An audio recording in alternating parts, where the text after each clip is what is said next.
So you want to find a craft that's relaxing, easy to do, and doesn't cost very much? I've got you. Today I want to share one of my favorite crafts to do, and that is diamond art. This particular project is a set of coasters. You even get the little metal coaster holder. This is very thin. It's not like this is going to be exactly durable. While I have done coasters before, I've actually not used them as coasters, so I don't actually know how good they hold up. Let me show you what comes in this particular package.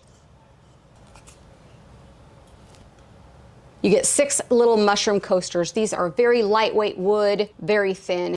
This is a piece of plastic, and underneath there is sticky paper. So with the kit, in fact, with every diamond kit I've ever done, you get this little generic kit with your little pin that you use to dip the dots on with. This is a little piece of wax, and this is the tray. I'll explain it all to you in just a second. I'm just showing you what comes in this particular kit. A beautiful set of diamonds. It's not actually painting, it's diamonds. Because your project is sticky, you take the little diamonds using the pin and you attach it to the sticky paper. And then when you're all done, you've got a glittery, sort of adorable picture. I love doing diamond art because it's easy to do, it's relaxing, no skill. Well, there's a small bit of skill in that you've got to line them up correctly so that it looks good. It's not skill like learning how to crochet or knit. It's easy, it's fun, it's relaxing. You can do it while you're watching TV or listening to a book or a podcast. So I love that you're able to do it anywhere. I've not been able to do it in the car, and I've tried, but as far as just sitting around, it's easy to do. This kit is a little bit different from the other coasters I've done in that it comes with this, it feels a little bit like corkboard, and I think that's what it's supposed to be. They're sticky, so you put them on the back of it so they don't move around. I say that's pretty nice. I like that feature. Now I will demonstrate how to use it. Having one of these little tables is also really handy if you find yourself doing a lot of craft. If you look on the picture, each of them has a number, and the bags also have a number. You find the corresponding number on the picture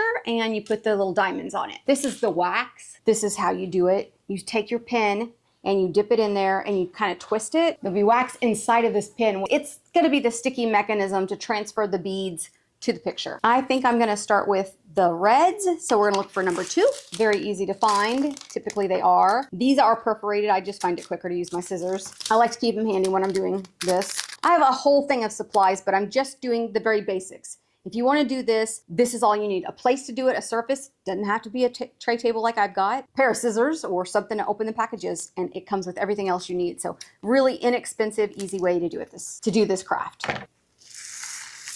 You can pour them all in there if you want, or just as much as you're going to use for this particular round, because there are going to be others of these that have red probably. Just give it a little shake, and a lot of them will turn face up. You want them to be face up with the facets facing up. Because what you're going to do is you're going to dip your pin in that, grab a diamond, and paste it. And if it's bottom up, if it's a silver side up, you're not going to be able to do that. These come with a little plastic cover, so the sticky stays. And your first step is to remove plastic. It's also very satisfying. If you're doing a big project, you don't want to move all the plastic at once, but since we're just doing a little one, that is exactly what we want to do. We take our pin with the wax, and right on top, you grab that little diamond, and now you're going to find the number 2. Remember, we're working on number 2. I find it helpful to keep this right there because I will sometimes forget, and you find the 2 on the picture, and down it goes. And just give it a little pop. Now let's listen because it's really cool when it pops. I like the sound of it. Isn't that a fun sound? You can put these on in a pattern, or you can put them on willy-nilly. You just do whatever feels good, whatever you like. You're in charge of putting them on. Another thing you want to learn is, how do you like your things positioned? Where do you want your tray to be to make it easier for you to grab things? How do you want to hold your pen? And don't worry about placing them perfectly, because it really doesn't matter. It doesn't have to be perfect. Even if you're a perfectionist, I am, this is one of those kind of crafts that are pretty forgiving. I don't worry about getting it perfectly, and the finished picture always looks nice regardless. I know everyone's going to feel differently about that, and you'll hear different things if you're watching other videos, but that's just me.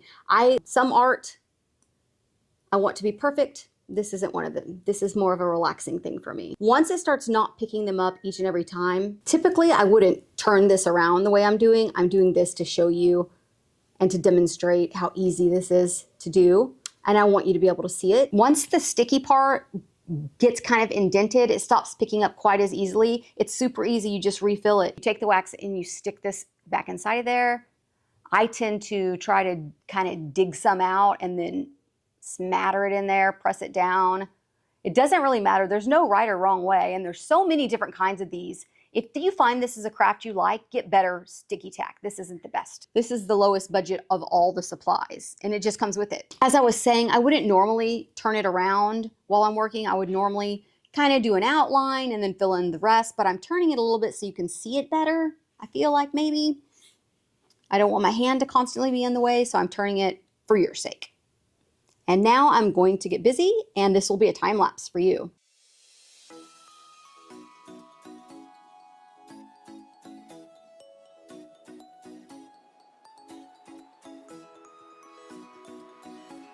Now, if you're doing a big project, something that you might have is some little cups, some little resealable baggies.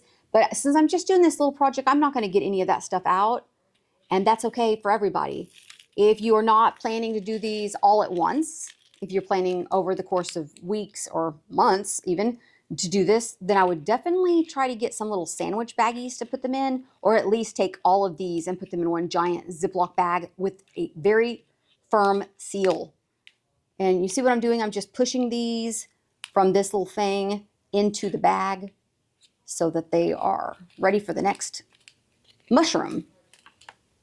You might lose a little here and there. That's okay. There's usually, I've never done a project where I ran out of the diamonds. So I want to say there's usually extra because that's been my experience. And now I'm just going to pick the next color. I think I'll do 3 because I like the looks of it. Tends to be a little easier if you only pour out the amount you think you'll use rather than the whole bag like I did. Normally I just pour out a little bit at a time. It helped to me. I like the way it spreads better. But again, this is your project and you do them however you feel comfortable. Try different methods and see what you like best. Give it a little shake.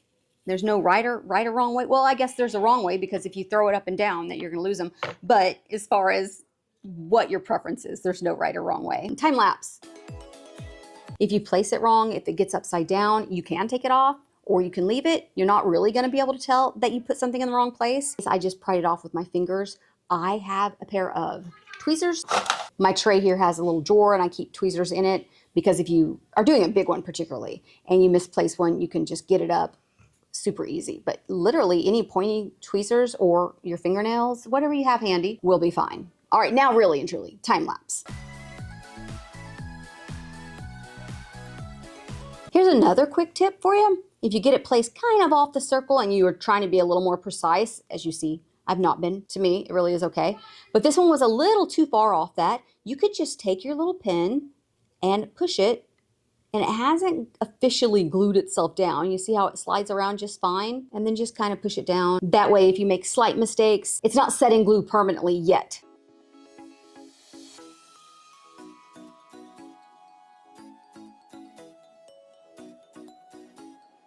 The bigger, nicer trays, these things just slide right out into the bag. No problem at all, but because this is one of the cheaper ones, they don't slide out. They don't slide out. You got to work for them. You got to give them some effort. And yeah, you'll find diamonds everywhere. You'll find diamonds on your kids, on your animal's fur. You'll find them on the floor. You'll find them on your shirt, in your hair. Yeah, they're going to be everywhere, and that's okay. Part of the charm, right? I think I'll do 8 now. If you're cutting these, just be sure you get them right on the dotted lines, because if you don't, if you accidentally cut it open and you're not ready to use it, that's not always fun. They start spilling everywhere. That's what I mean. By not fun, I mean you've got a giant mess. If I'm doing a giant one, I like to keep the bag right there because I'll forget what number I'm doing, but this little one is fine. I'm not forgetting. I literally already forgot. I thought I was doing 1. No, I'm doing 8. So pay attention. Pay attention. Not to me, to what you're doing. And time lapse.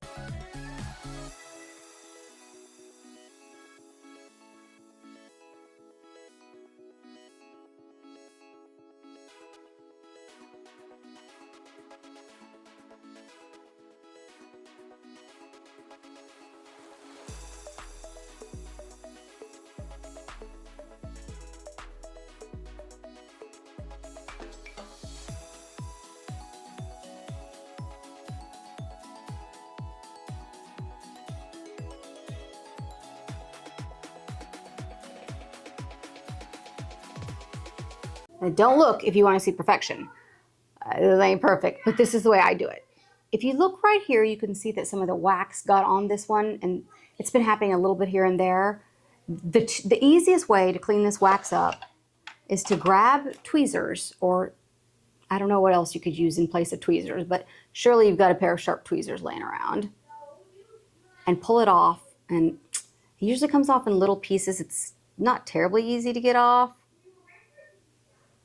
and it usually takes me several tries. Also, I don't have the best eyes, so it's a little harder for me to see. Maybe if I had a microscope, it'd be easier to see it under a microscope. And maybe it won't bother you. And it usually doesn't bother me unless it's a big hunk like that one was. Back to it.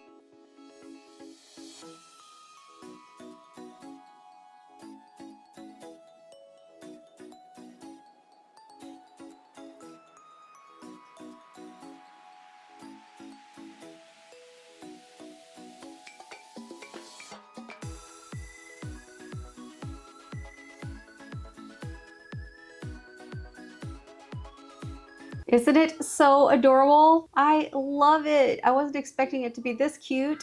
That's basically it. There are probably a lot more tips out there. I'm not a professional at this by any means. It's just something I enjoy doing. Let's put the back on. It looks like it's just a peel and stick.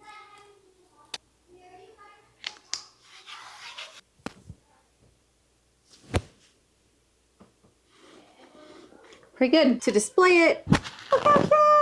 Oh my goodness, so cute. Who do I think wouldn't enjoy diamond art paintings? For these smaller ones, I think most people would probably enjoy them. If you have a very short attention span, this may be able to get done in such a short amount of time that you can finish it. The longer ones, for someone with a short attention span, probably not the best, but these smaller ones, I think they are. Children who think they want to do diamond art are best doing these coasters. My kids always want to do diamond art with me, but when it comes down to actually doing it over the long term, weeks sometimes, they never want to, but give them a coaster and they'll sit and do a coaster with me. I haven't got them to finish anything other than a coaster. If you have limited mobility in your hands, arthritis, carpal tunnel, your hands get just achy after working with them for too long, probably not going to be best for you, or maybe do it in 15 or 20 minute bouts. If you have a bad back or your back hurts, I tend to hump back it when I'm doing these. So find a place that you can be most comfortable, that you can keep your posture good so that your back doesn't start hurting. If you can keep your back from hurting, you can go for longer. And get up and take breaks about every 15 or 20 minutes, and that will also help your back. If you can have a place where you can rest your arms so they don't get tired, that will also help you to last a little bit longer. Other than that, I think most people will probably enjoy this. It's so relaxing. It's one of those things where you can shut your mind off and just do something fun. And afterwards, you do have a really pretty treasure that you've made. If you're one of those people who have avoided getting your reading glasses and you read your phone like this, you put your phone, or you get the menu at the restaurant and you're like, I'll have this one. Get the reading glasses for this craft. Just get the reading glasses. You only have to wear them when you're doing your craft. You are not going to be able to see those tiny numbers. And even sometimes I have a magnifying glass that I use. And one more recommendation, if you of the bad eyesight, get a lamp and shine a light on what you're doing. It's going to make it so much easier to have a bright shining light. If you have low vision anyway, you're going to want to do all those things to help you. But all those things are things you have around the house. So like I said, you can do this without buying anything extra. I will have this particular product linked below and my little table. Don't go out and buy the table. Make sure this is a craft you're going to like. But I'll have those both linked for you so you can just rush right over there and get them. I'd love to know if you get it and how it turns out. Take a picture and show me. And until I see you again, tell me what kind of crafts you're working on right now. Don't forget to subscribe. You're going to want to be here for the next hobby we talk about.